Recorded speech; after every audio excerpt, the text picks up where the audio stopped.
My name is Kent Ferris. I live in Muscatine. I work for the Diocese of Davenport. I'm on Bishop Zinkula's staff, Director of Social Action.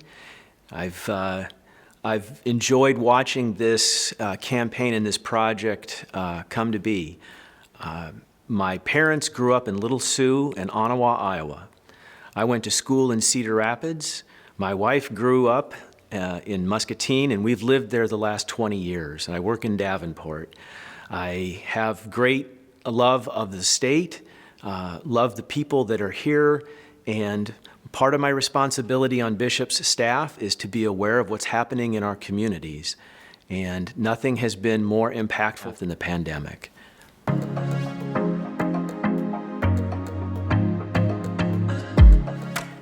We pray for folks who are experiencing illnesses, that they can overcome the illness and return to life, the normal life that they're accustomed to. In our faith tradition, we're also asked to pray for the repose of the soul of those who have died. It has been a difficult time.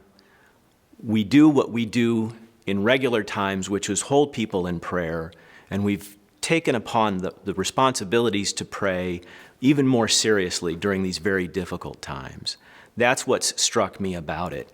And in Iowa, you don't have to go too many rings outside of your immediate family to be able to experience both great joys and incredible sorrows. And that's why I've been so committed to making sure that we do the right thing and help people get more information and encourage them to get vaccinated. There was so much information that we were getting about in the moment what was happening, the movement up with the number of cases. And we knew that we had a responsibility to keep people informed and to encourage them to wear masks, social distancing, washing hands, using sanitizers. All of those steps were important, but what I've learned from the project and from others is we learned from each other by way of the stories. And there were so many incredible stories. Even being in Melcher today helps remind me of the connections that were made between one of the very first people that was interviewed and one of the more recent ones, even this morning.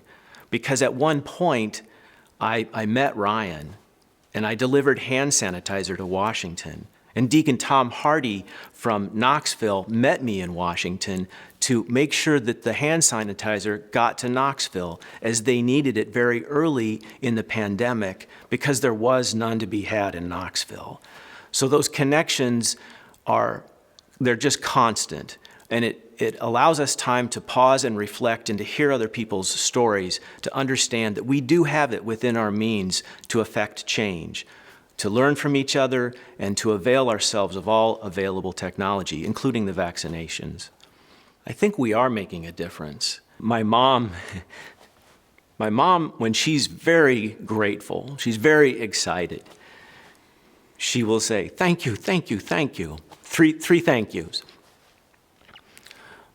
My thank you in this moment, my expression of gratitude, is such that my 93-year-old mom had COVID-19, and she is still alive. And she lived, and she's doing well, and she was able to get vaccinated. And I'm grateful to be able to be vaccinated myself in order to be able to go visit when I go to see my mom.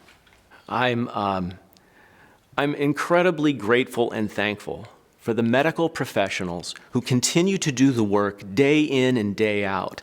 They treat people as they're coming to them, independent of the circumstance that they find themselves in. For all of those people, I'm so very thankful. And it is that level of gratitude that I feel, my concern for other people, that I ask folks that might see this video to prayerfully consider getting the vaccine. And I know that it's not only for people of faith, but also all people of goodwill, to consider what that might mean for themselves, their family and friends around them. Just be safe, be safer, and be well.